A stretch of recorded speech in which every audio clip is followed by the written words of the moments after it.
Welcome to On the Path. I'm Dr. Jack Gaddy Hilton, and with me right now is a fellow psychotherapist in the field who is not just a psychotherapist, but an author of Finding My Words, and also who hosts his own podcast, Trauma Meets Recovery. Dr. Mark McNear, how are you today?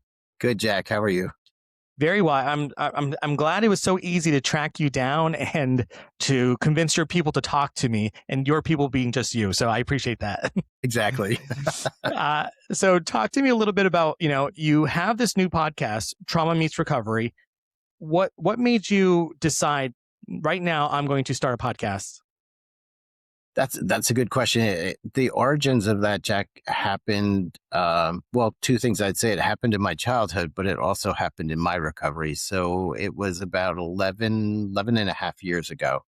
I was not functioning, had a lot of problems with substance abuse, had a lot of problems with addictions, really, really struggling. And I can remember I was thinking about this morning and getting ready to talk to you. It was, I think, a Wednesday morning, and I had called my psychiatrist and asked for refills. And so she did the math, and the math definitely didn't add up. And so she said, you're taking way too much. And I was like, I know. And she said, you need to go to rehab.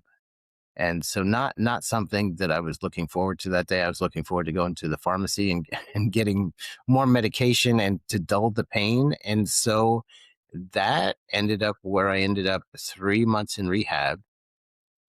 And it was interesting because I thought I'd come home, just resume life as it was. And that's not what happened. That's not what God had in mind at all. And so one of the things they talked about a lot within rehab was telling your story.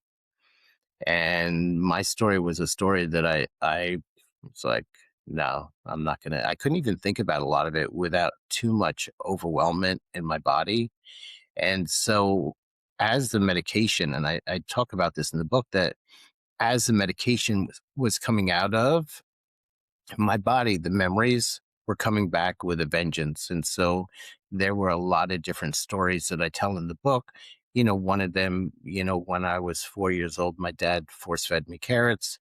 I ended up vomiting, and he picked me up and threw me in the garbage. And so all of these, the sexual abuse with my dad and just the chaos of growing up with so much trauma started coming out. And I was like, no, I can't talk about this. There's no way. And, a little bit would come up and I would shut it down. And then a little bit more would come up and I'd shut it down. And so I can tell you that, I want people to hear I was really resistant to the process. And understandably now I look back and I go, okay, my body was trying to protect itself. Parts of me were trying to be like, no, you can't talk about this. And so it took me a good 2 years to really be able to get back on my feet. And so I took 2 years off of work, and my wife was really, really gracious, and she worked at the time. And so she continued to work, and she said, you know what, you just got to heal. And so I was determined to, as a clinician, I was a clinician before. So I was determined, Jack, to take this apart, look at it from every angle that I could, dive into whether it was brain spotting or internal family systems or EMDR, story work, 12-step, groups, whatever I needed to do to get better. And I can remember, I want people to hear it takes time. It takes a lot of time to get better because, I had really severe trauma in my life, but I remember a psychiatrist who didn't even know how much trauma I had. He didn't hear the full story, but just heard bits and pieces. He had said to me, you know what, Mark, you've been through a lot and it's going to take you about 10 years. And so that was like, oh, 10 years. But then there was also this like relief within my body. Like I knew it was going to take time. And so certainly it didn't take the 10 years to get to the point where I could practice again, where I could live my life, but to really fully, feel regulated, more regulated, I should say, because I still have issues with dysregulation at times. But for me to get to the point where I felt better, it was about 10 years, like fully better. So, Mark, where were you born? Where are you from? I'm in New Jersey. I'm in Northwest New Jersey, about an hour from Manhattan. And so I have lived here my whole life. And so practice here. I've practiced for, I think it's 36 years now. I keep saying 35, but it moves ahead. And so I think it's about 36 years now. So, 36 years. I mean, in being born in New Jersey, you share that some of your upbringing with like your father was not an easy experience for a kid. No, What was kind of like the day to day for you as a kid and growing up in New Jersey? looking back now, that idea of being thrown in the garbage really caused me to shut down as a kid and really try to disappear and try not to be noticed. And so I had this ambivalence of wanting to live life, but also being so afraid of living life. And so that still comes up as of today, and so I think it was hard for me with school because I had a lot of issues with schoolwork, with being able to get grades that I thought that I should be able to get, because I spent a lot of time with like a lot of dissociative types of features. And so, I was there, but I wasn't there. What was the culture in your family that the you mentioned expectations? Who expectations that you had to get good grades? Well, I mean, I think that my brother and sister, I have an older brother and older sister, both of them did really, really well in school. So I heard that. So I'm sure that that rubbed off, and it was kind of like, I guess that's what you're supposed to do, but I didn't. My grades were really poor. And so I went through the school system and, got some miscellaneous jobs, and I came to know the Lord uh, after a really severe car accident. And so then there was like this, well, why can't I do? Why can't I be? Why can't I, go and live my dreams? And so did that and went to school, went to Bible college, and then went from Bible college to grad school, and from grad school went for my doctorate, and then practiced and did fairly well, but never felt really well. And then I was referred to a psychiatrist because of the issues that I had with depression and anxiety, which really was complex PTSD. But I was medicated and I took the medication, and some of the medications were not a good fit for me because of the trauma, but they made me feel wonderful. So what do you do if they make you feel wonderful? You take more. And then when you don't have enough, then you take more and you do anything you can to get it, and you augment it with over the counter medications. And so that's what I did. And then that causes a whole problem because then you don't feel good because you're taking too much medication. Hmm. When you were growing up, were both of your parents like present in your life? Yeah, I talk about it in the book that my mom and dad, I grew up with them. My dad had a lot of trauma, I'm sure, in his life, had a lot of mood issues for sure, a lot of dysregulation. We had robbery in our home when I was 7 years old, armed robbery. And so we weren't present. We were in bed and slept. But the upheaval after that, my mom became an alcoholic, and then she developed agoraphobia. And so there was just a lot of chaos in the home. Yeah, and you were saying that maybe some of that chaos manifested in your education and growing up, into adulthood. How was relationships like for you when you think about as a kid? What were your friendships like? Even with your siblings, and It was even very isolated. And I looking back at it now with my family of origin, there was a lot of pitting against each other. So my dad would tell my older brother one thing, tell me another thing, tell my sister another thing. So there's just a lot of talk about fragmentation. There was a lot of fragmentation within the home.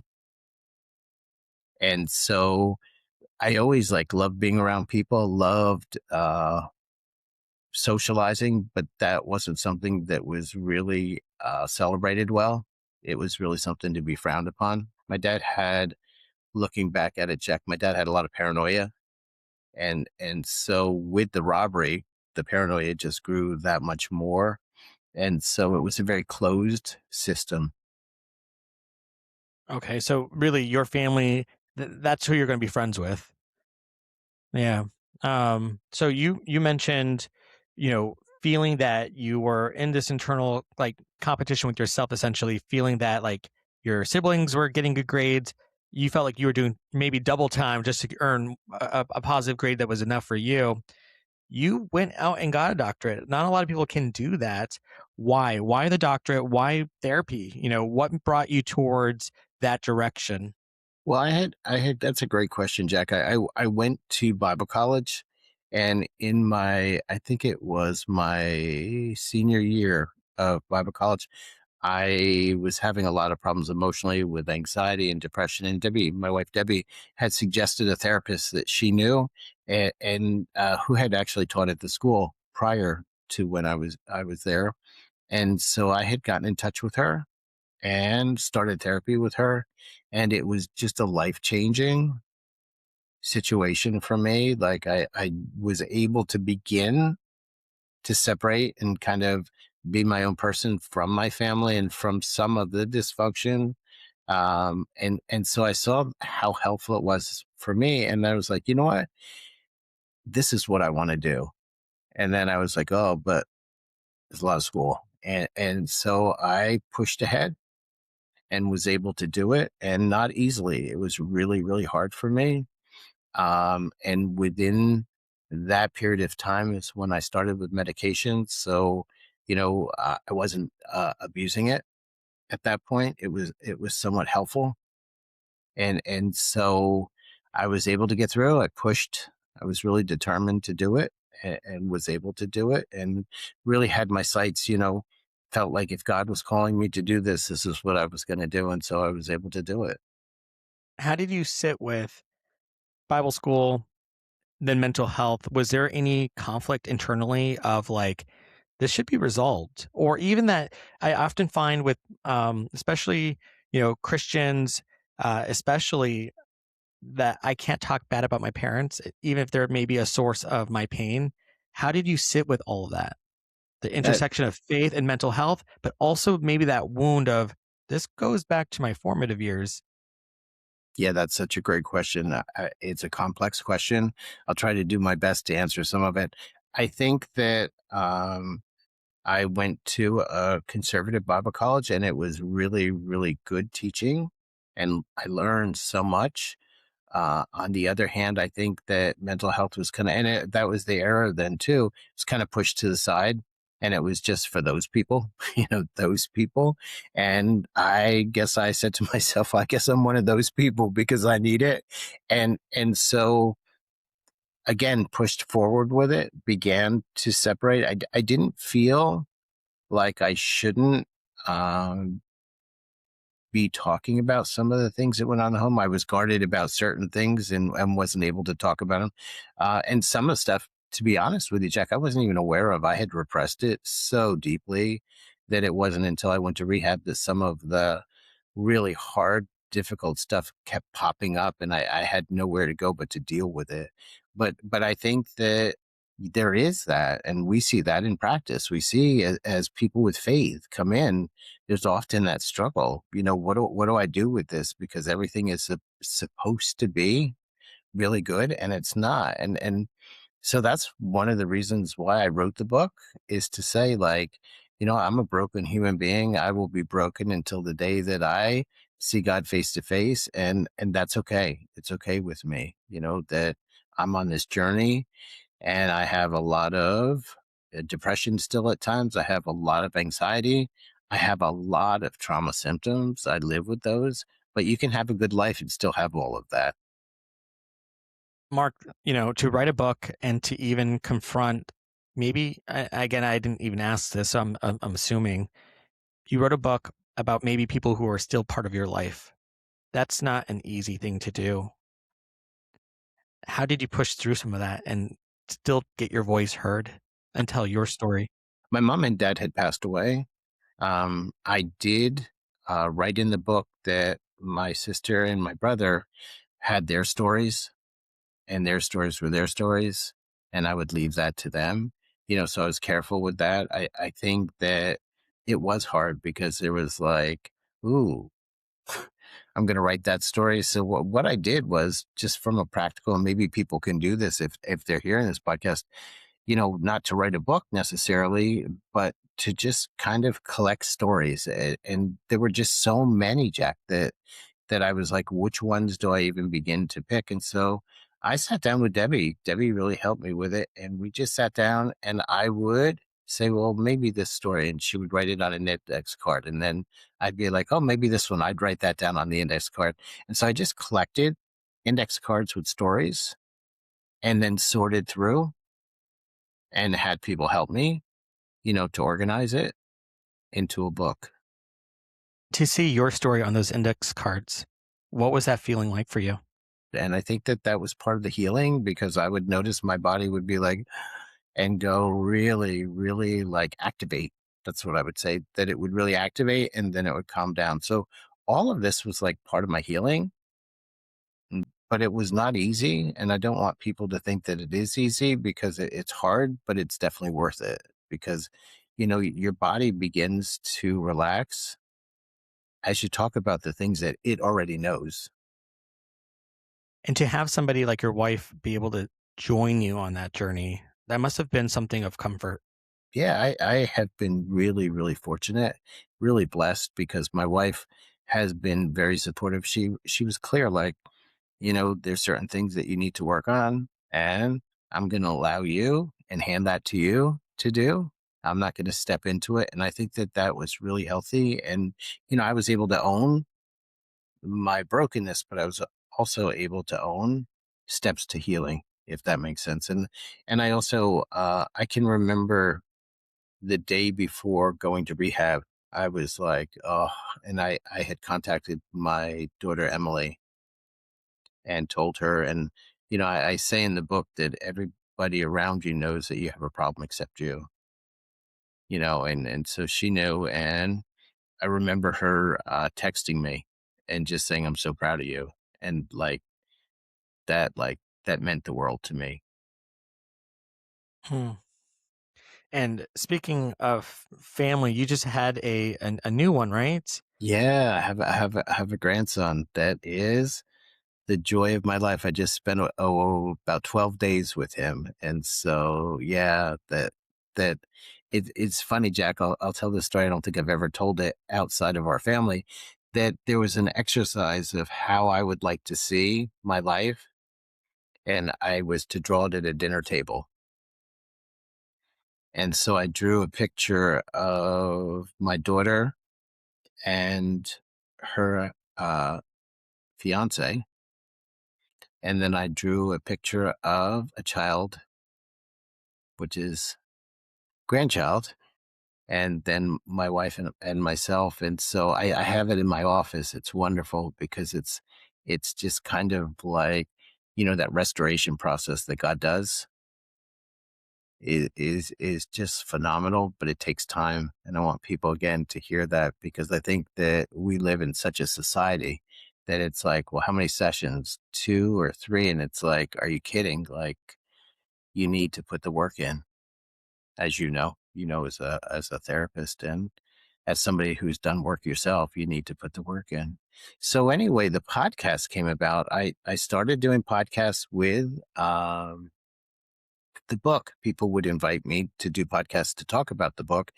And then I had gotten in touch with somebody in Canada, Monique Coven, and she does a healing trauma podcast. And so she had invited me on, and I was on a couple of times. And then we developed a friendship. And then she had suggested that maybe that I do some guest hosting. And so I started doing some guest hosting, and then just seemed like a natural progression from there, Jack, is to start the podcast. And one of the questions I ask myself is like, why? Like, what is going on that you think you can do this? And as you know, it's a lot of work, but it's like a lot of reward for it. And so it's been a really, really good experience. And I've had the opportunity to be able to talk to people that I've learned from only through book. And so it's been a great experience. Honestly, when, going a little bit backwards, I look at your life and what you shared, and if you can even just in this moment, I know you probably do this almost daily, just look back at you have a grandchild, you drew that picture, it required you to break some cycles. Yeah, and there is a lot of mourning with breaking those ties, breaking those, sometimes breaking those relationships. Uh, um, but sometimes it's necessary to do that, and I think that that's what part of this recovery process is to kind of separate and individuate and become your own person apart from what you've grown up with. And so many times we look at what we grew up in as the norm until we get some perspective on it. And then when we start to get perspective on it, we're like, oh, but then we see that that norm has been internalized in us. Some of that craziness, or a lot of that craziness, and I use that word, very lightly with craziness, but, you know, let me say dysfunction, like we've internalized the dysfunction. And so now I'm living it out, you know, and Richard Rohr talks about the fact that if we don't transform our pain, we will transmit it. And so that's what I was doing in my life is I was doing it toward myself, toward my wife, toward my daughter, toward others, and so and that's where I think real repentance comes in to step back and to be like, I can't keep doing this. I need to get free from this, and it takes time.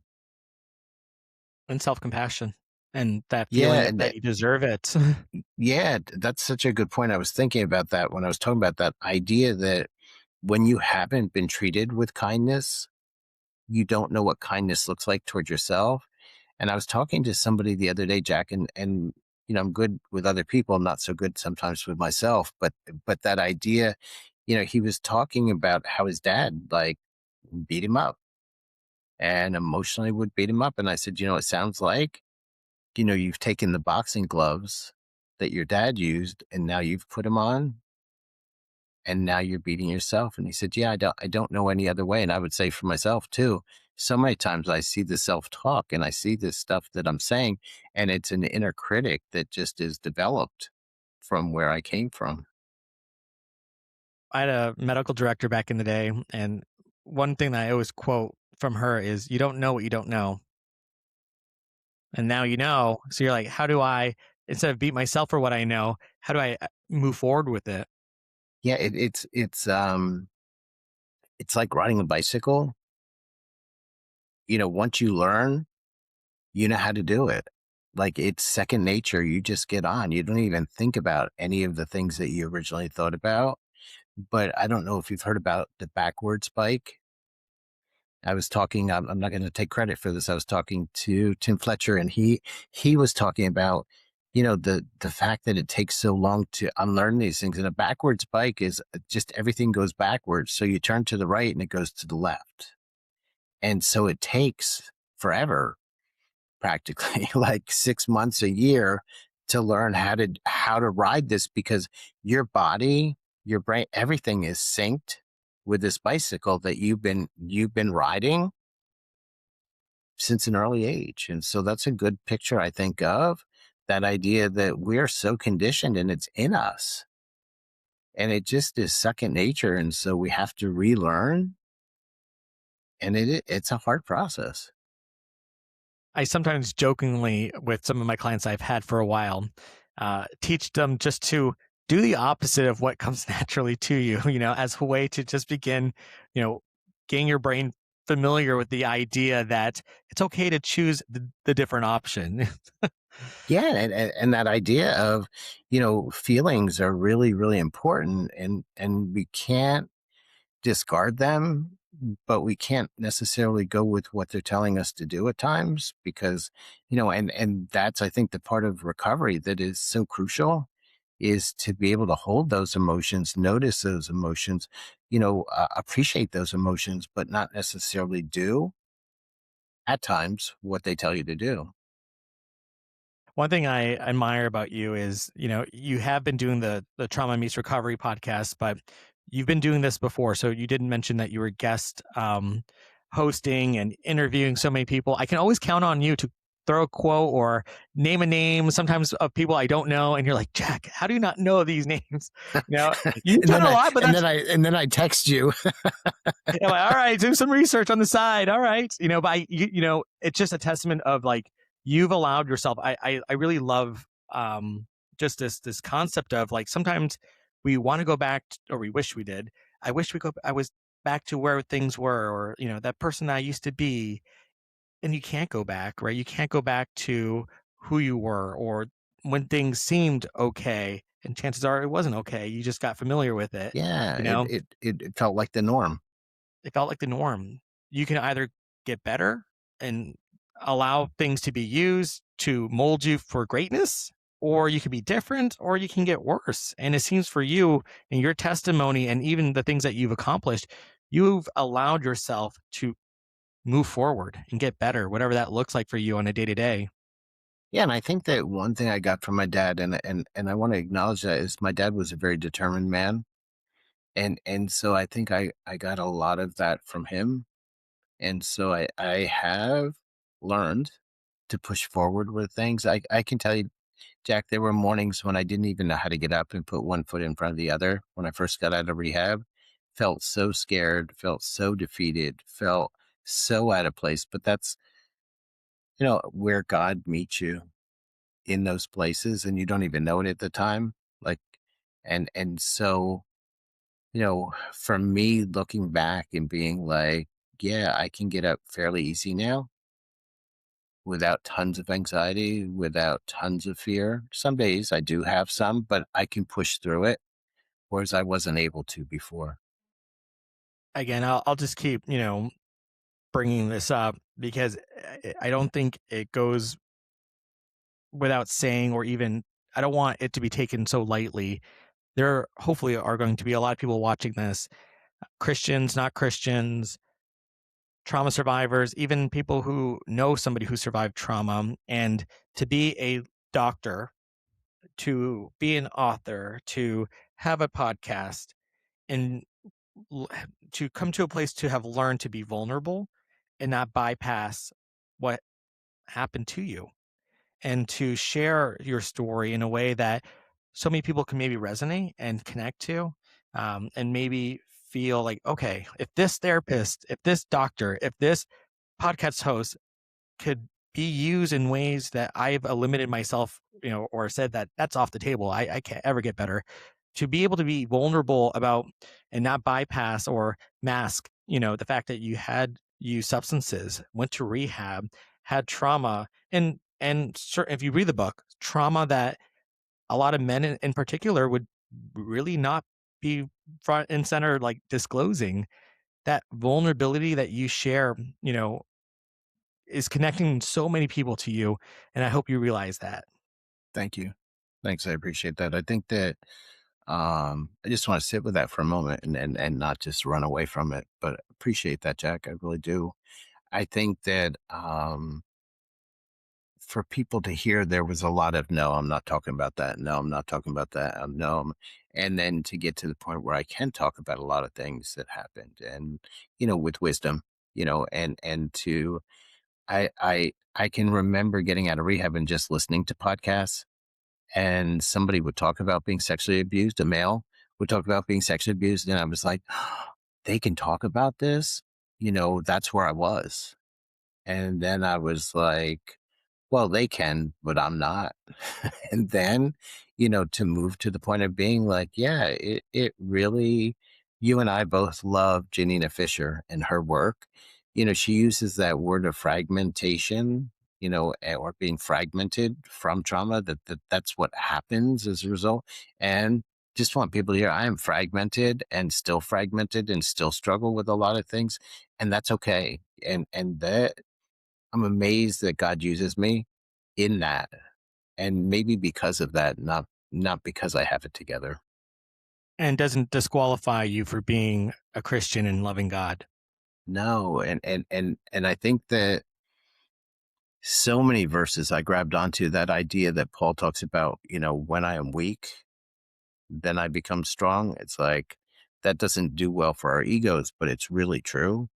John writes, "E even if our feelings are against us, God is greater than our feelings and knows all things," in First John, I think it's 3:20.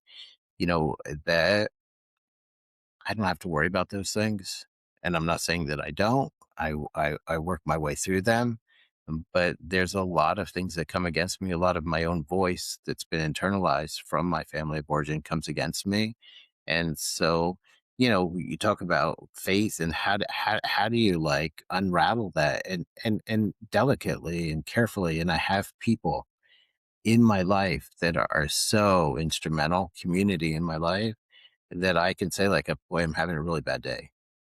bad day. Can you pray for me? And I don't have to go into depth with it if I don't want, but I can just share that and they're there for me. I want to do a shout out to Debbie, my wife, because she will notice when let's say that I'm triggered by something that happened from the past. And I say this in the book, the past is not the past when it shows up in the present. And so I can be doing something and be caught unaware, and my mood can shift, and I'll notice it, and I'll notice the heaviness with it, and sometimes it'll take me a while to process, to get to, and I'll be like, "Ah, I know what it is. It reminded me of A, B, or C from the past." But I'll say to Debbie, like, really appreciate if you pray for me. I'm really struggling right now. And she'll say, like, yeah, I could tell. Yeah, I love that analogy. I think a lot of people are always wondering, like, what's happening. I love to talk about myself, so I'll quote myself really quickly. Please do. Jack, please Yeah, do. I'll sign an autograph for you. Okay. Um, but for me, healing for me was when I recognize my role in my own suffering, and it's not in any shameful way at all, but in an honest way, right? Recognizing, like, Terry Real, the adaptive child he describes, right? That's learned certain survival mechanisms to cope with life that happened, but reenacting it in the present, right? And feeling like it still has to operate in survival mode. So our expectations, interpretations, roles, and beliefs, while trying to essentially help us, does keep us stuck in our You own know, suffering. I'm so glad you brought that up, Jack, because it's that idea that, back here in the past, this was really adaptive, and it was developed in a very maybe severe situation or very traumatic situation, and it worked. It helped us keep us alive, helped keep us relatively sane, helped us to function somewhat. Bring it forward to here, not so much. A lot of the behaviors that we have are regressive behaviors that come about because we haven't healed that far yet, but they're from the past. The other thing I want to say to people that I think this is just brilliant. I'd love to take credit for it, but again, I'm gonna give it to the person that deserves it, and that's Adam Young. And Adam Young talks about the fact when you're here today and you are kind of triggered and it should be maybe a 4 and it ends up being an 8 or 9, the roots are back here. Hmm. And so, a lot of times we're like, oh, I so overreacted. No, no, no, no. Neurons fired. And as a result of that, you're at an 8 or a 9. And, that's where the idea, Jack, that then we beat ourselves up. What's the matter with me? I was talking to somebody the other day, and I love this. He talked about the fact that he had had a lot of mental health issues, had a lot of trauma in his life. And he talked about the fact that life didn't change for him until he changed the question. The question that he walked around with was, what's the matter with me? What's the matter with me? What's the matter with me?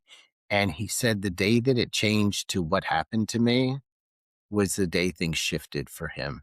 And I think that's something for all of us to ask, like when we're having these reactions or these triggers, or we're, reacting more than it seems like the situation deserves. It's like, what happened? And that's I love story work, and that I talk about story work, the power that we have when we look at those formative situations of harm, and then we look at how we show up today. It's amazing to see the connection. Absolutely. So, if I'm not mistaken, so what made you write the book? I think that in my process, it was, again, I was listening to people on podcasts and I was reading books about people, and they were being really vulnerable about things. And I came to the point where I said, this story is such a unique story in so many ways, like so much harm and such bizarre behavior that went on within my home, that I thought, like, well, why shouldn't I share it and put it out there? And then maybe that'll encourage somebody else to start talking about their story. I can remember a clinician, a colleague, Jay Stringer, who I did some intensives with sexual brokenness. He had talked about the fact that, like, the majority of even clinicians had not heard some of the stories that were as severe, and so he encouraged me.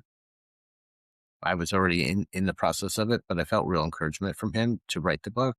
And again, going back to Debbie, Debbie was like, "Yeah, go for it. Like, put it out there." And so I've had such great feedback on the book. And the other thing is, a area that's near and dear to you is within the church. That idea of mental health and how hard it is for people. I wanted to put it out there and be like, yeah, I'm a Christian. I put it in. I think I put it in the first chapter.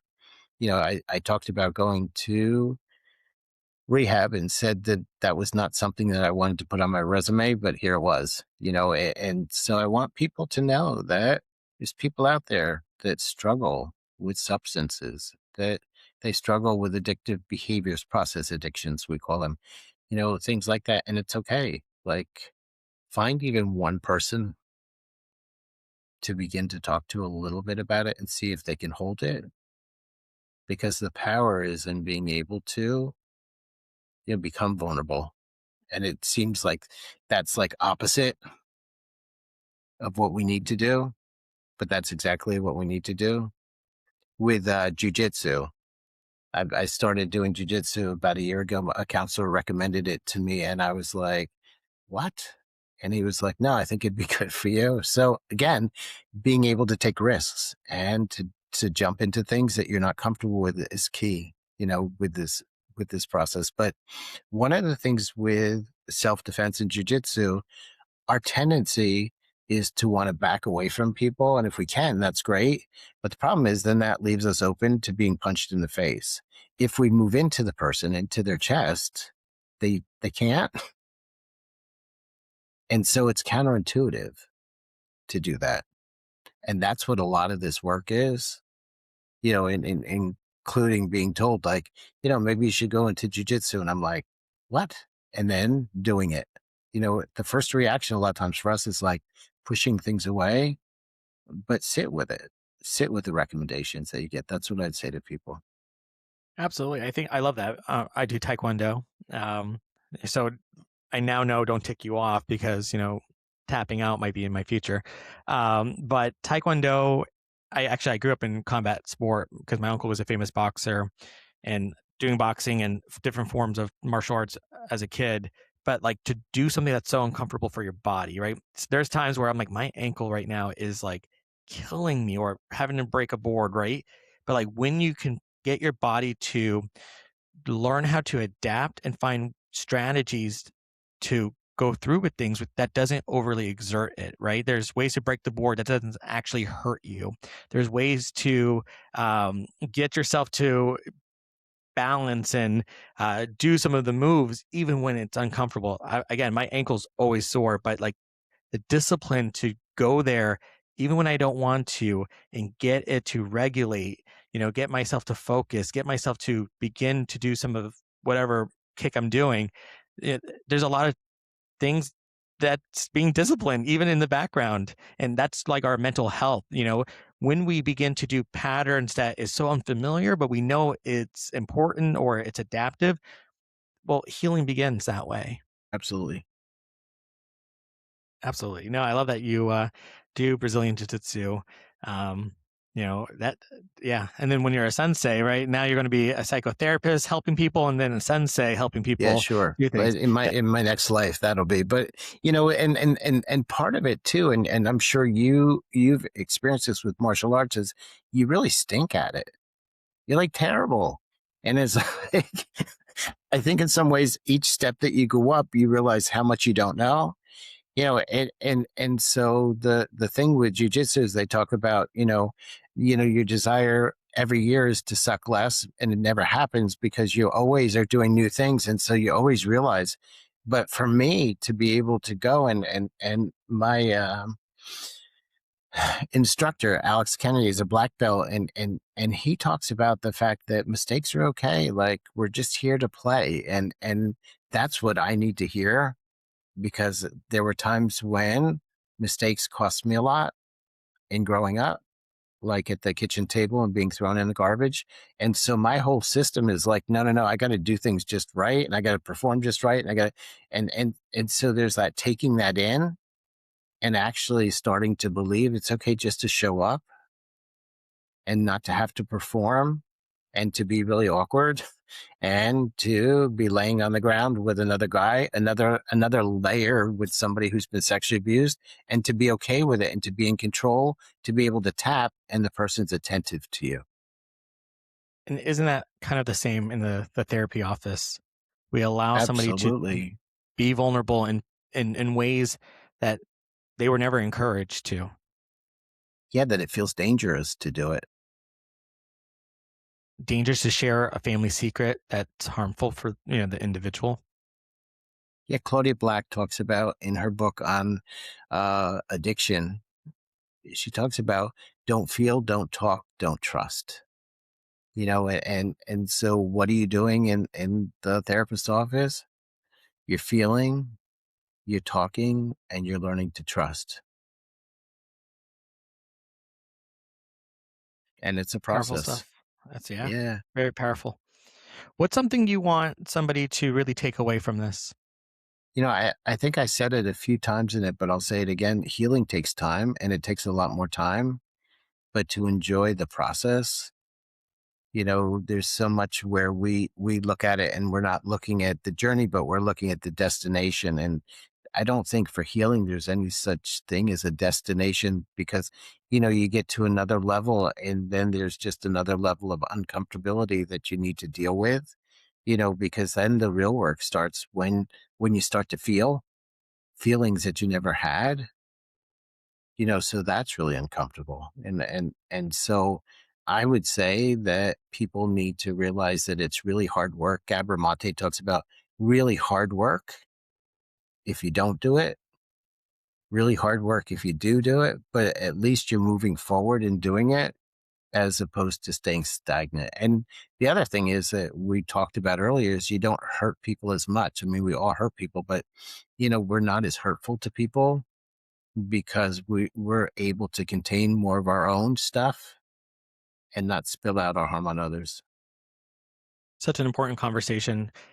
Part of the path model is healing at the end, right? And I recently actually described healing as like walking Mount Katahdin. I think in a recent video of mine on Instagram, when we're thinking about, you know, Katahdin, the national monument in Maine, it's, a beautiful mountain, but like that woods and water, it's very unkept. There's not a very clear, neat path, right? There's rocks, there's woods. People walk the Appalachian Trail for months to just get to Katahdin. And, you know, people make it. People make it to the very top and their shoes are destroyed. They have holes in their shirt.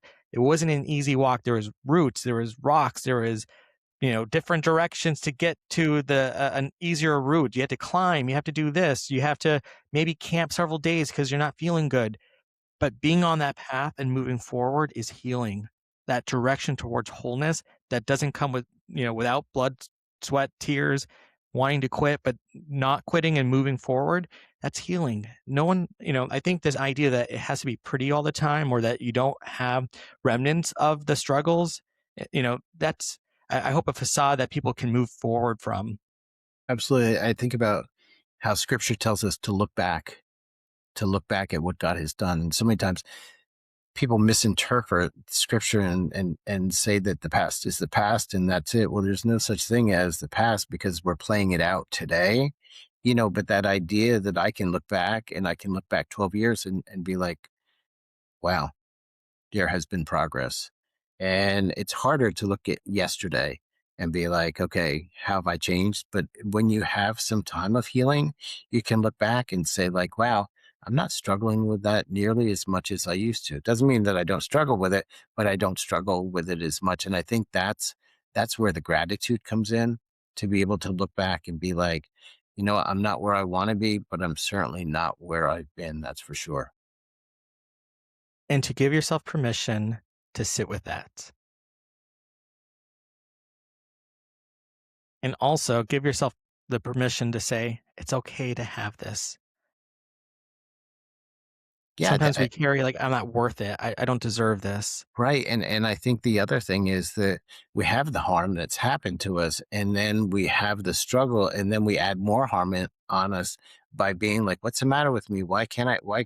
And instead of accepting where you're at and allowing God to move in that, to be able to allow Him. I love the verse in Ephesians chapter 2 and verse 10, I think it is, that we are His masterpiece, created in Christ Jesus to do the good things that He decided we would do long ago. And that's a paraphrase, but that word masterpiece is poemi, and we get the word poem.